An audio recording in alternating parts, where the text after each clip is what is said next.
हाय दोस्तों, स्वागत है मेरे यूट्यूब चैनल। आज मैं आप लोगों को एसटी लाइन और एलटी लाइन के बारे में बताऊंगा। कुछ स्टूडेंट को थोड़ा सा दिक्कत आ रहा है कि सर एसटी लाइन और एलटी लाइन क्या होता है, इसलिए मैंने ये छोटा सा वीडियो बना दिया एसटी लाइन और एलटी लाइन, ताकि आपके जो भी थोड़ा बना डाउट हो वो आपका क्लियर हो जाए। अगर अभी तक मेरे चैनल को सब्सक्राइब नहीं किए हैं तो मेरे चैनल को जरूर सब्सक्राइब करें और इस बेल आइकन को जरूर दबाएं, ताकि जब भी मैं वीडियो अपलोड करूं सबसे पहले आप तक पहुंचे। चलिए दोस्तों, वीडियो को स्टार्ट करते हैं। सबसे पहले देखते हैं कि एसटी और एलटी लाइन का फुल फॉर्म क्या होता है। तो एसटी लाइन का फुल फॉर्म होता है, एच का मतलब हो गया हाई और टी का मतलब हो गया टेंशन। मतलब एसटी का फुल फॉर्म हो गया हाई टेंशन और एलटी का हो गया लो टेंशन लाइन। ठीक है, उसके बाद अब यहां पर एक टर्म आ रहा है टेंशन। हर चीज में देखिए आप, एसटी है तो हाई टेंशन, एलटी है तो लो टेंशन। तो ये एक्चुअली ये टेंशन है क्या, इसे समझना पड़ेगा तो आप और अच्छे से समझ पाओगे। तो हाई टेंशन, चलिए देखते हैं टेंशन का मतलब क्या होता है। तो ये टेंशन वर्ड जो है ये आपका फ्रेंच डिक्शनरी से निकाला गया है। इसका फ्रेंच डिक्शनरी में इस शब्द का यूज किया हुआ है और इसका मतलब होता है वोल्टेज। तो ये फ्रेंच वर्ड है टेंशन और जिसका मीनिंग होता है वोल्टेज। जैसे कि आपका यहां पर एसटी लाइन है तो इसको क्या बोलते हैं, फुल फॉर्म होता है हाई टेंशन लाइन। तो आप इसको बोल सकते हो हाई वोल्टेज लाइन, टेंशन को आप वोल्टेज। ठीक है, तो क्या हो गया आपका हाई वोल्टेज लाइन, मतलब एसटी लाइन के बारे में बात हो रही है। लो वोल्टेज लाइन मतलब एलटी लाइन के बारे में बात हो रही है। तो समझ गए ये चीज आप कि high tension line is also known as high voltage line, क्योंकि टेंशन का मतलब जो फ्रेंच वर्ड से लिया गया है टेंशन, इसका मतलब ही होता है वोल्टेज। तो कहीं पर भी आपको कोई बोले हाई वोल्टेज लाइन या लो वोल्टेज लाइन तो आप समझ जाना कि एसटी और एलटी बारे में बात हो रही है। चलिए अब हम लोग देखेंगे कि वोल्टेज रेंज कितना होना चाहिए। जो आपका हाई टेंशन लाइन है या एलटी लाइन या एसटी लाइन है तो इसका वोल्टेज रेंज कितना वोल्ट कितना तक से कितना वोल्टेज तक रहेगा, तो उसको बोलेंगे हम एलटी लाइन और या एसटी लाइन। चलिए ये डॉट भी बहुत लोगों का क्लियर कर दूंगा मैं आज। चलिए लो टेंशन लाइन, लो टेंशन लाइन अगर जिसका वोल्टेज जो होगा 1000 वोल्ट से कम होगा, मतलब 1 केवी से कम होगा, उसको बोलेंगे लो टेंशन लाइन। याद रखना दोस्तों, 1000 वोल्ट से अगर कम होगा वोल्टेज तो उसको बोलेंगे लो वोल्टेज लाइन। जैसे कि इंडिया में देखा जाए एलटी सप्लाई जो हो रहा है हमारा, चाहे वो 440 या 400 वोल्ट, ठीक है, या 230 वोल्ट भी सप्लाई हो रही है। 2 एलटी सप्लाई हो रही है अपनी इंडिया में। तो अगर 440 वोल्ट है तो आपका 3 फेज कनेक्शन है, मतलब जिनके पास 3 फेज कनेक्शन होगा उसका जो एलटी सप्लाई होगा वो कितना होगा, 440 वोल्ट। अगर आपका सिंगल फेज कनेक्शन है तो 230 वोल्ट। ठीक है, तो जैसे हमारे घर में सिंगल फेज कनेक्शन है तो मेरे घर में कितना एलटी सप्लाई आ रही है, 230 वोल्ट की सप्लाई आ रही है। और जिसका 3 फेज कनेक्शन है उसका 440 वोल्ट आपका एलटी सप्लाई आ रही है। अब ये आपको क्लियर हो गया। एलटी लाइन से थोड़ा बना कंफ्यूजन आपको जो भी होगा दिमाग में थोड़ा क्लियर हुआ होगा। चलिए आप देखते हैं high tension line. High tension line किसको बोलते हैं, 11000 वोल्ट या 11 केवी लाइन या उससे ऊपर वाली लाइन को क्या बोलते हैं, हाई टेंशन लाइन बोलते हैं। अब 11000 वोल्ट जो आपका है और उससे ऊपर मैंने कहा कि हाई टेंशन लाइन, तो कितना तक इसका भी रेंज होना चाहिए। जैसे यहां तक क्या था, चलिए ठीक है, 1000 वोल्ट से नीचे रहेगा तो मैं उसको बोलूंगा लो टेंशन लाइन। तो इंडिया में हमारा जो भी एलटी लाइन जो ट्रांसफार्मर डिस्ट्रीब्यूशन ट्रांसफार्मर से जो अप टू पूर आ रही है वो 230 या 440 आएगी, तो आपकी एलटी लाइन हो गई। बट एसटी लाइन मैंने कहा 11000 वोल्ट या उससे ऊपर वाली लाइन, तो कितना तक, 33 केवी तक बोलेंगे या 66 तक, 130, तो कितने तक के वोल्टेज को हाई टेंशन लाइन बोलेंगे। चलिए देखते हैं। हाई टेंशन लाइन जो होता है वो अप टू 33 केवी तक की लाइन को क्या बोलते हैं, high tension line, ST line बोलते हैं। कभी आप लोगों ने देखा होगा जो स्टूडेंट आरई में काम कर रहे होंगे वो बोल रहे होंगे सर मैं एसटी लाइन में काम कर रहा हूं। एसटी लाइन में काम करने का मतलब आपके दो चीजें दिमाग में आ रही होगी, या तो वो 11000 में काम कर रही होगा या 33 केवी में काम कर रहा होगा, है ना।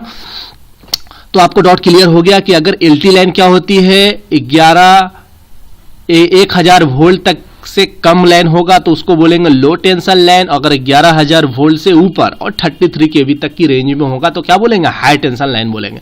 अब एक क्वेश्चन और आ रहा होगा कि सर अगर 33 केवी लाइन से ऊपर वाली लाइन को क्या बोलेंगे फिर, तो उसको क्या बोलते हैं दोस्तों, ईएसटी, एक्स्ट्रा हाई वोल्टेज।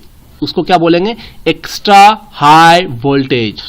ठीक है, या एक्स्ट्रा हाई टेंशन, टेंशन की जगह वोल्टेज भी रिप्लेस कर सकते हो। तो क्या हो गया, ईएसटी लाइन में, है ना।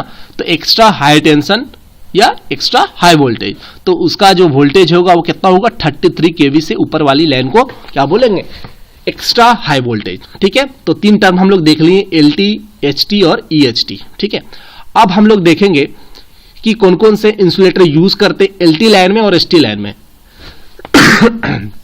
ST लाइन की बात करें, मतलब हाई टेंशन लाइन की बात करें या हाई वोल्टेज लाइन की बात करें, तो वहां पर मेनली 2 टाइप के इंसुलेटर यूज हो रहे हैं। 11 kV पिन इंसुलेटर जो आपको दिख रहा है यहाँ फिगर में दिया हुआ है कि आपका क्या है 11 kV पिन इंसुलेटर है, तो ये पिन इंसुलेटर यूज होता है। अगर 33 kV की लाइन की पिन इंसुलेटर हो तो क्या होगा, ये साइज में बड़ा होगा। ठीक है, और डिस्क इंसुलेटर यूज करते हैं हम लोग, ये दिख रहा हो डिस्क इंसुलेटर, ये 11 kV डिस्क इंसुलेटर है।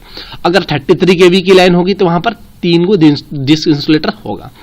तो आपको समझ में आ गया कि हाई टेंशन लाइन में कौन से इंसुलेटर यूज होते हैं, क्योंकि बहुत सारे इंटरव्यू में ये क्वेश्चन पूछा गया है कि बताओ कि ST लाइन में कौन से इंसुलेटर यूज करते हो आप, तो आपको बताना है sir 11 kV pin insulator use करता हूं और डिस्क इंसुलेटर यूज करता हूं। ठीक है, और ये भी पूछा जाता है कि LT लाइन में, लो टेंशन लाइन में कौन से इंसुलेटर यूज करते हो, तो आपको बोलना है सर 1.1 kV का पिन इंसुलेटर यूज करता हूं और सेक्टल इंसुलेटर यूज करता हूं। तो ये आपका 1.1 kV पिन इंसुलेटर है और ये आपका सेक्टल इंसुलेटर है।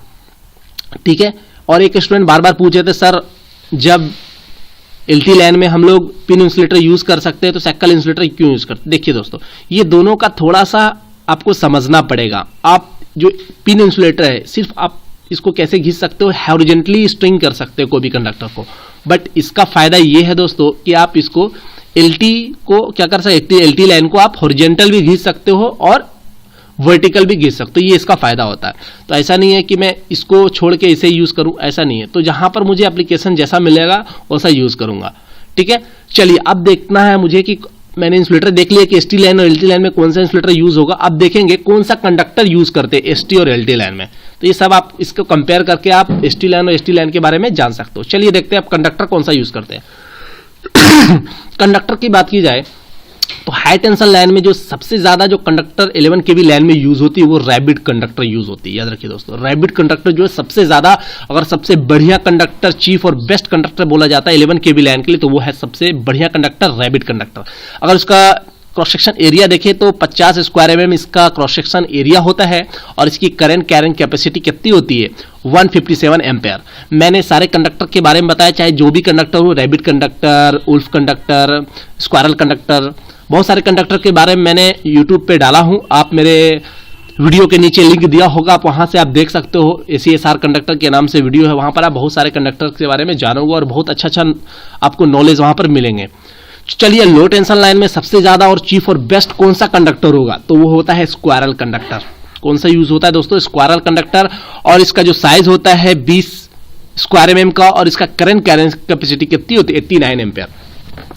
अब बहुत सारे लोग जो बोलते हैं सर वीजल कहां यूज करेंगे, ये कहां यूज करेंगे, सारे यूज होते हैं। अभी मैं थोड़ा सारा आपको बता देता हूं, बट अगर परफेक्ट बोला जाए चीफ और बेस्ट सबसे बढ़िया कंडक्टर 11 kV लाइन के लिए तो ये रैबिट हो गया।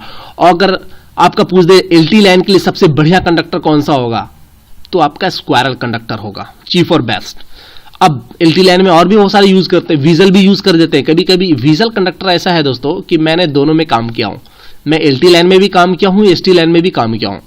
तो बहुत लोग होंगे जो ST लाइन में भी यूज किए होंगे, LT लाइन में भी यूज किए होंगे। अगर जो नहीं किए हैं तो इन फ्यूचर आप यूज करोगे तो आप समझ जाओगे, तो कर सकते हैं। बट ये बेस्ट है rabbit conductor high tension line के लिए, और स्क्वायरल कंडक्टर जो है LT लाइन के लिए बेस्ट है। और एक आता है डॉग, डॉग भी आप यहां पर भी यूज कर सकते हो, कहीं कहीं पर 11 kV में यूज किया था, बट वो जो है अगर डॉग कंडक्टर की बात की वो किसके लिए परफेक्ट है, तो वो 33 kV लाइन हो तो डॉग जो है सबसे बढ़िया कंडक्टर है। तो रैबिट जो है आपका 11 kV के लिए सबसे बेस्ट, स्क्वायरल आपका 230 440 के लिए सबसे बेस्ट, और आपका जो है वीजल जो आता है ये दोनों बीच में आ जाता है, इंटरमीडिएट पे आ जाता है, तो आप कहीं पर भी यूज करते, जैसा रहा वैसा यूज कर लिए। बट डॉग भी कभी कभी यहां पर यूज करते, बट डॉग अगर परफेक्ट बोला जाए तो सबसे अच्छा डॉग जो होगा वो 33 kV लाइन के लिए होगा। तो हम लोगों ने देख लिया, इंसुलेटर देख लिया, ये देख लिया। अब एक चीज और दिख रहा है कि कितने कंडक्टर होते हैं, नंबर ऑफ कंडक्टर कितने होते हैं ST लाइन और LT लाइन में। अगर ST लाइन अगर आपका है, हाई टेंशन लाइन है, तो उसमें कितने कंडक्टर होते हैं, 3 कंडक्टर होते हैं, सिर्फ 3 कंडक्टर होते हैं। वो RYB तीनों फेस के, जो R और Y और B फेस के 3 कंडक्टर यूज होते हैं। बट अगर यहां पर कंपेयर करें LT लाइन में, लो टेंशन लाइन में, तो यहां पर 4 कंडक्टर होते हैं, 3 फेस के RYB और एक न्यूट्रल के होते हैं। अब कोई बोलेंगे सर नहीं 5 होते, तो 5 भी होते हैं। 5 कैसे होंगे, अगर आपका 3 फेस हो गया तो आपका एक स्ट्रीट लाइट के लिए प्रोवाइड कराया जाएगा और एक न्यूट्रल के लिए, तब जाके 5 होगा। बट आपको ज्यादातर आपको दिखने को मिलेगा रूरल एरिया में आपको 3 फेज 4 वायर, 3 फेज हो गया और एक एक्स्ट्रा जो होता है वो न्यूट्रल के लिए। तो कहीं पर 5 होगा तो वो आपको टाउन एरिया में मिल सकता है, स्ट्रीट लाइट जहां पर आपको यूज देना हो वहां पर यूज करते हैं। अब देखते हैं, थोड़ा सा देख लेते हैं, ये आपका क्या है, PSS पावर सब स्टेशन है 33/11 kV। ये 33 को 11 kV में कन्वर्ट कर रहा है ये पावर ट्रांसफार्मर। और यहाँ पर जो 11 kV लाइन है ये हम लोग कहाँ यूज करें, ये DTI स्ट्रक्चर है आपका, यहाँ पर ये गया और यहाँ से आपका 3 फेज और एक न्यूट्रल का, ये आपका हमारा जो घर है वहां पर आपका LT लाइन का कनेक्शन आ गया। तो ये आपका कौन सी लाइन हो गई दोस्तों, ये आपकी ST लाइन हो गई। ST लाइन क्या होता है, 11 kV लाइन से स्टार्ट होता है और 33 kV तक की लाइन को क्या बोलेंगे, ST लाइन बोलेंगे। और LT लाइन जो बोलेंगे वो अगर 3 फेज कनेक्शन है आपका तो आप बोलोगे 440 वोल्ट, अगर सिंगल फेज कनेक्शन है तो क्या बोलोगे, सिंगल फेज कनेक्शन है तो आपका 230 वोल्ट। ठीक है, तो ये आपका हो गया। अगर एक चीज और देखो आप, अगर लो टेंशन लाइन है, अगर आपने देखा होगा या आपने काम किया होगा, अगर डिस्ट्रीब्यूशन ट्रांसफार्मर है, आप कितने दूर तक LT लाइन खींचे होगे। अगर 200 kV का है तो ज्यादा LT लाइन की लेंथ जो थोड़ी लंबी हो जाती है, जैसे 2 किलोमीटर, 2.5, 3 मैक्सिमम हो जाते हैं। तो अगर 200 kV का ट्रांसफार्मर है तो 200 तक चला गया, 2, 2.5 काफी है। तो इसका जो एक लेंथ देखेंगे LT लाइन का तो शॉर्ट स्पैन का होता है, कम लेंथ भी होता है, शॉर्ट स्पैन भी होता है इसमें। LT लाइन में 2 पोल के बीच का स्पैन जो होता है कम भी होता है और नंबर ऑफ पोल भी कम लगते हैं और डिस्टेंस भी कम होते हैं। मतलब लेंथ की बात किया जाए, टोटल लेंथ LT लाइन की कोई भी ट्रांसफार्मर तो कम होती है। बट अगर ST लाइन की बात करें, जैसे 11 kV की लाइन की बात करें तो ये 10 किलोमीटर, 20 किलोमीटर, 30, 50, 60, 100 ऐसे भी देखने को मिल जाते हैं ST लाइन, 11 kV लाइन। ठीक है, उम्मीद है दोस्तों आपको समझ में आया होगा अच्छे तरीके से ST लाइन और LT लाइन क्या होता है। अगर मेरा वीडियो आपको अच्छा लगा हो दोस्तों तो मेरे वीडियो को जरूर लाइक करें और मेरे चैनल को जरूर सब्सक्राइब करें। Have a nice day, good luck. Next video मैं जल्दी आप लोग के लिए ले आऊंगा। Thank you for watching my video.